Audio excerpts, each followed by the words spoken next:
किस तरह से देखते हैं? देखिए, कानून पार्लियामेंट ने बनाया 12-12 घंटे चर्चा के बाद, और अब उसको महामहिम राष्ट्रपति की मंजूरी मिल गई है। अब वक्फ कानून लॉ ऑफ द लैंड हो गया है, लेकिन उसके इंटरप्रिटेशन करने का अधिकार माननीय सर्वोच्च न्यायालय को हो। माननीय सर्वोच्च न्यायालय में कुछ याचिकाएं दाखिल किया था पिटिशनर्स ने कि साहब ये अनकॉन्स्टिट्यूशनल है, या हमारी धार्मिक स्वतंत्रता पे हस्तक्षेप करता है, या वक्फ बाय यूजर खत्म होने पर हमारी मस्जिदें चली जाएंगी, या इसमें डीएम की क्या भूमिका होगी, या वक्फ बोर्ड में नॉन मुस्लिम्स क्यों रखे जाएं। ये इशू ज्वाइंट पार्लियामेंट्री कमेटी ने ही एड्रेस कर दिया, क्योंकि वक्फ बोर्ड कोई रिलीजियस बॉडी नहीं है। वक्फ बोर्ड किसी राज्य में वक्फ की प्रॉपर्टी की देखरेख करने वाली वक्फ एक्ट के अंतर्गत बनाई हुई एक बॉडी है, जिसमें, और इसका फैसला यूनियन ऑफ इंडिया वर्सेज वाकिफ मुस्लिम्स ऑफ राजस्थान में हो चुका है कि ये स्टैच्यूटरी बॉडी है, रिलीजन बॉडी नहीं है, चाहे ये वक्फ की प्रॉपर्टी की देखरेख करता हो। 2010 में सुप्रीम कोर्ट का फैसला हो चुका है। दिल्ली वर्सेज शाह मोहम्मद में हो चुका है। तमिलनाडु वर्सेज वक्फ बोर्ड में हो चुका है। कर्नाटका वक्फ बोर्ड वर्सेज नजीर अहमद में हो चुका है।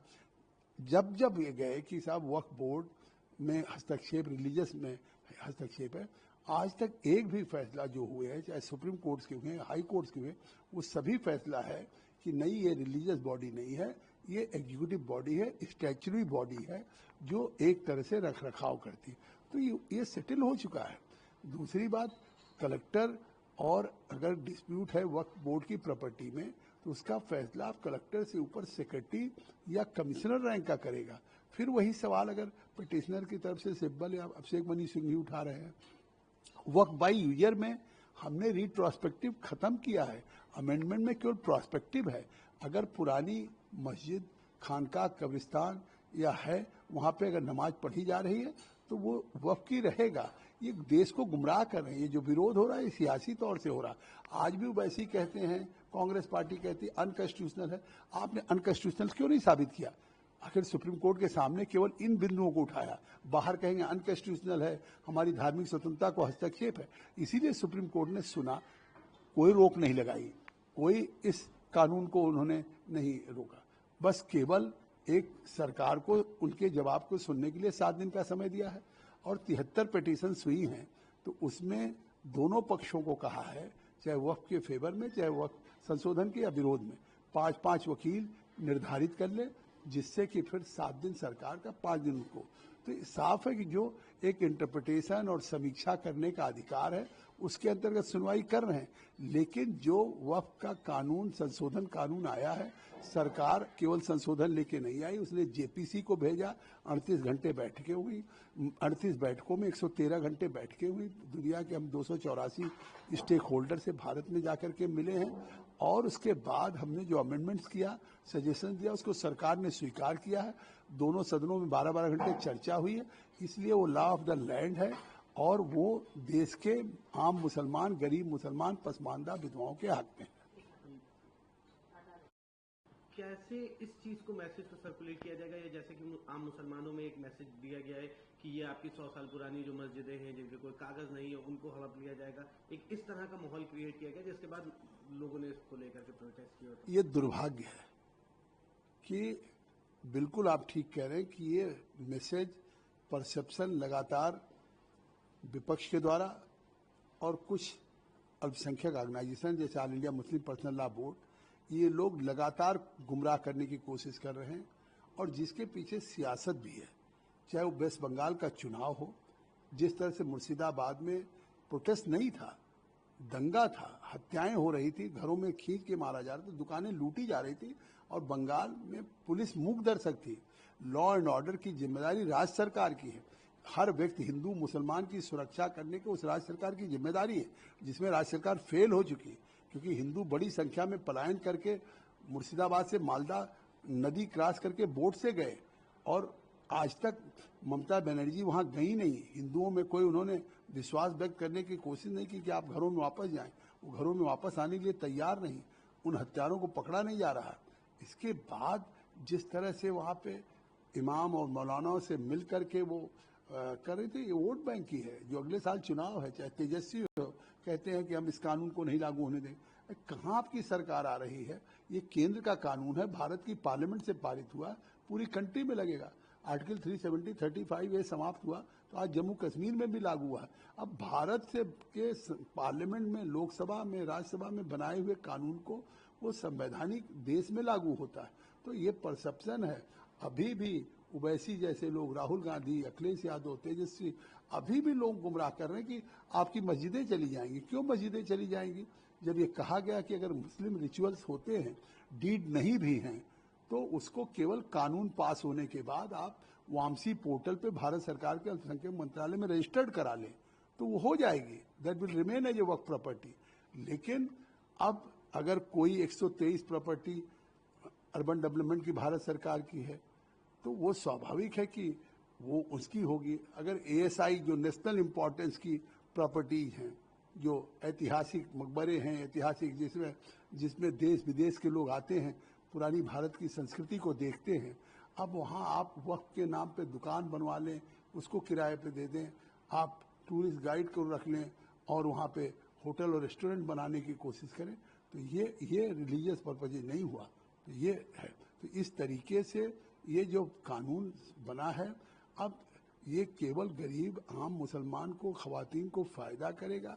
उन मुतवल्लियों पे जो अभी तक वक्त बेच रहे थे, उनके हितों पे कुठाराघात होगा, इसलिए विरोध हो रहा है और मुसलमानों को वोट बैंक समझ करके केवल ये सियासत हो रही है। जब आपने जेपीसी के देखा था कि अभी कितनी जगहों पर कब्जा हुआ, जैसा आप बता रहे हैं ना, मस्जिद है या कब्रिस्तान है, दुकानें बनवा दी, ऐसा कितनी प्रॉपर्टीज होंगी जहां पर कितने परसेंट वहां पर? बहुत बड़ी दिल्ली में आप दिल्ली, पंजाब, हरियाणा के ऐसे वो तमाम लोग आए कि जो पाकिस्तान से आए थे 1947 के बाद, और जो जमीन उनको भारत सरकार ने दिया उस समय, और आने के बाद उन्होंने अपना मकान दुकान बना लिया, बीच में पार्क था, उसको वक्फ घोषित करके सारा पार्क कब्जा कर लिया दिल्ली के लुटियन जोन्स के पास।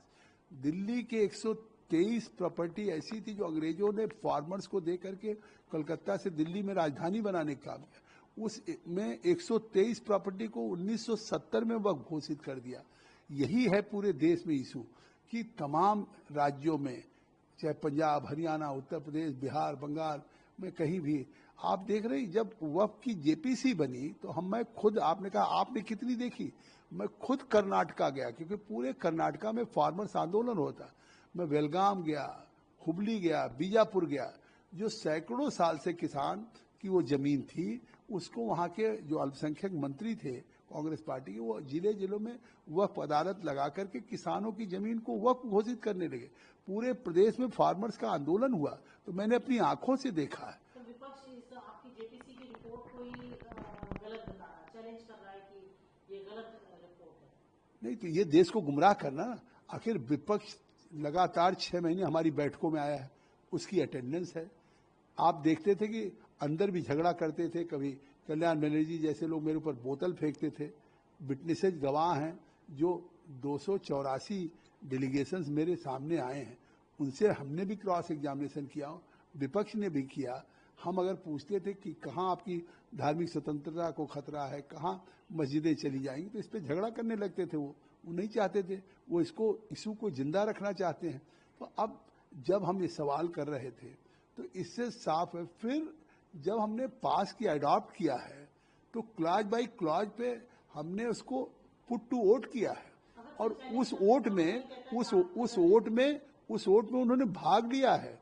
और मुझे लगता है कि सर्वोच्च न्यायालय में इस बात को अटॉर्नी जनरल कहेंगे कि जो वक्फ बोर्ड में संशोधन हुआ, उसको जेपीसी की बैठकों के बाद क्लॉज बाई क्लॉज उन्होंने जो वोटिंग के माध्यम से भेजा। पार्लियामेंट्री डेमोक्रेसी में कोई कानून केवल वोट के माध्यम से बन सकता, तो हर में विपक्ष ने वोटिंग किया है, किसी में सहमति, किसी में असहमति, तो ये तो अधिकार है।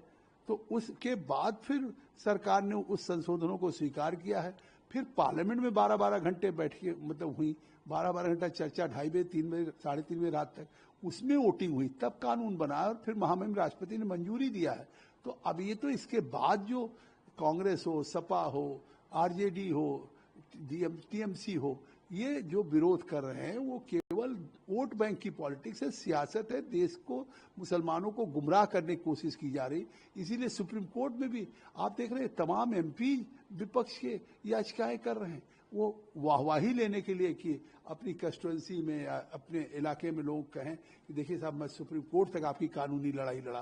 तो ये तो केवल इस बात की लड़ाई है कि ये मुसलमान को वोट बैंक समझ रहे हैं।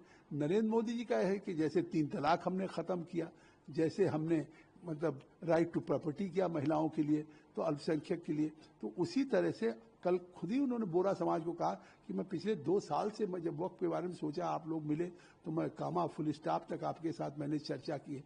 तो ये एक दिन का नहीं है, ये मुसलमानों को वक्त से मतलब फायदा मिले, वो केवल उसके खुर्द बुर्द न हो, दुरुपयोग न हो, इसके पीछे ये मंशा हो, वही कानून बन के आया। कि आप जिस तरीके से कल सुप्रीम कोर्ट में हुआ कुछ लोगों साबित करते हैं ये कानून वापस ले लिया जाए, ऐसा मैसेज गया कि कहाँ जीत हुई। आखिर वक्त मैं तो सुप्रीम कोर्ट के जो फैसला वो मैं स्वागत करता हूँ, क्योंकि सर्वोच्च न्यायालय को एक इंटरप्रिटेट करने का अधिकार है, और वो जो इंटरप्रिटेशन करने का अधिकार है उसके तहत वो जो विपक्ष थे जिन्होंने वक्त संशोधन बिल के खिलाफ याचिकाएं दाखिल किया था, क्या बातें कही थी, जो हमने उन्होंने 3 बातें कही, डीएम की या चाहे वक्त बाई यूजर्स की बात कही और चाहे तो वो तीनों सब चीज़ें एड्रेस हो चुकी हैं। अब केंद्र सरकार को 7 दिन का दिया है, केंद्र सरकार अटॉर्नी जनरल सरकार की तरफ से करेंगे। मुझे लगता है कि खुद सर्वोच्च न्यायालय कहेगा कि ये कानून इतनी विधि सम्मत और इतना ज़्यादा देश की आज़ादी के बाद किसी पे चर्चा नहीं हुई होगी जितना ज्वाइंट पार्लियामेंट्री कमेटी में और पार्लियामेंट के अंदर चर्चा के बाद इस कानून को पास आप इस बात के लिए आश्वस्त हैं कि आपने जो रिपोर्ट बनाई है वो पूरी तरह सही है, अगर कहीं ये पेन बटता तो आप क्या करें? मैं 100%, मैंने 1-2 बार और कहा कि अगर जो हमने रिपोर्ट बनाई है वो जो कहा जा रहा है कि अनकॉन्स्टिट्यूशनल है, या मतलब वो कहा जा रहा है कि धार्मिक स्वतंत्रता को मतलब इस पे हस्तक्षेप करता है, मैं इस्तीफा दे दूंगा।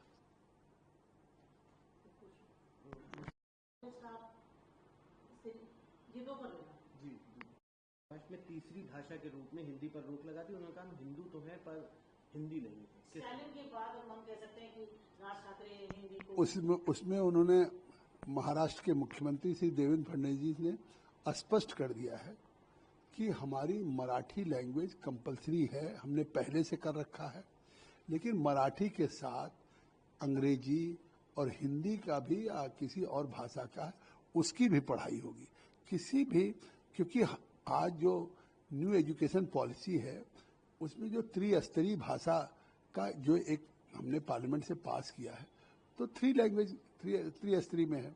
तो मान लिया मराठी है, अंग्रेजी पढ़ना चाहते हैं, हिंदी, तो ये त्रिस्तरीय भाषा में। अब उनका बयान है मुझे लगता है, लेकिन सरकार की तरफ से स्पष्ट हो गया कि नहीं हिंदी रहेगी। हम ये कह सकते हैं कुछ रीजनल नेता है जो अपना सिर्फ दुकान चमकाने के लिए कह लें या पॉलिटिक्स के लिए वोट के लिए नहीं, आखिर महाराष्ट्र में इतनी बड़ी संख्या में, महाराष्ट्र एक तरह से कोई राज्य नहीं है, महाराष्ट्र एक तरह से छोटा भारत है, लघु भारत है। महाराष्ट्र एक कॉस्मोपॉलिटन प्लेस है जहां देश के सभी राज्यों के, चाहे दक्षिण भारत हो, उत्तर प्रदेश हो, बिहार हो या बंगाल हो, सभी राज्यों के लोग रहते हैं। तो मुझे लगता है मराठी के बाद जो वो त्रिस्तरीय भाषा का एक न्यू एजुकेशन पॉलिसी बनाई है नरेंद्र मोदी की सरकार में, इसीलिए बनाई है कि जिससे कि कोई भाषाएं पढ़ना चाहें तो पढ़ सकते हैं। रॉबर्ट वाड्रा कांग्रेस में रह चुके हैं, आप देखिए किस तरीके से आप देखते हो ईडी को टारगेट किया जा रहा, केंद्र सरकार को टारगेट किया जा रहा, कांग्रेस कर रही प्रदर्शन। अब कांग्रेस पार्टी रॉबर्ट वाड्रा के लैंड डील में कि कौड़ियों के भाव जमीन खरीदा, हरियाणा में तत्कालीन कांग्रेस की सरकार के मुख्यमंत्री से उस लैंड यूज को, एलयू को, लैंड यूज को चेंज करा के वो बेशकीमती मतलब कमर्शियल बना के बेचा है। और इसमें जिस तरीके से मनी लॉन्ड्रिंग हुई, जिस तरह से एसोसिएटेड जर्नल लिमिटेड 1938 में बनाया गया नेशनल हेराल्ड अखबार के लिए, और फिर उस अखबार को सरकारों ने जमीन दिया, चाहे लखनऊ में कैसरबाग हो, चाहे कोलकाता हो, दिल्ली में बहादुर शाह जफर मार्ग हो, चाहे मुंबई में हो चौपाटी पे, चाहे चंडीगढ़ हो, 2000 करोड़ की जो आज प्रॉपर्टी है एसोसिएटेड जनरल लिमिटेड, आज राहुल सोनिया ने एक यंग इंडिया ट्रस्ट बना करके 76% उसमें शेयर ले लिया और 2000 करोड़ की 99% उन्होंने साइफन कर लिया। इससे बड़ी मनी लॉन्ड्रिंग कुछ हो सकती है। और ये 2008 में हाई कोर्ट में याचिका दाखिल हुई थी, उस याचिका पे हाई कोर्ट ने इसकी जांच के लिए कहा था। और इतनी 2008 की इतनी जांचों के बाद अब अगर उसमें चार्जशीट लगी है तो चार्जशीट लगने के बाद आपको कोर्ट में सफाई देना चाहिए कि साहब हम बेगुनाह हैं। लेकिन कोर्ट पे दबाव बनाने के लिए देश में उस भ्रष्टाचार में लिप्त राहुल और सोनिया अपने वाड्रा को बचाने के लिए पूरे देश के ईडी दफ्तरों के सामने कांग्रेस का प्रदर्शन कर रहे हैं। तो ये तो कांग्रेस अब समाप्त हो गई। कांग्रेस जनता के सरोकारों को लेकर के कोई आंदोलन नहीं कर रही है। कोई जनता के हितों पे कोई आंदोलन धरना प्रदर्शन किसानों के लिए नहीं हो रहा, बल्कि केवल जो आज वाड्रा गांधी परिवार के भ्रष्टाचार में आकंठ डूबे हैं और अब कोर्ट के सामने ट्रायल होगा, कल सजा हो सकती है, तो अब उसके खिलाफ कांग्रेस पार्टी का इस्तेमाल किया जा रहा है। ये तो देश देख रहा है।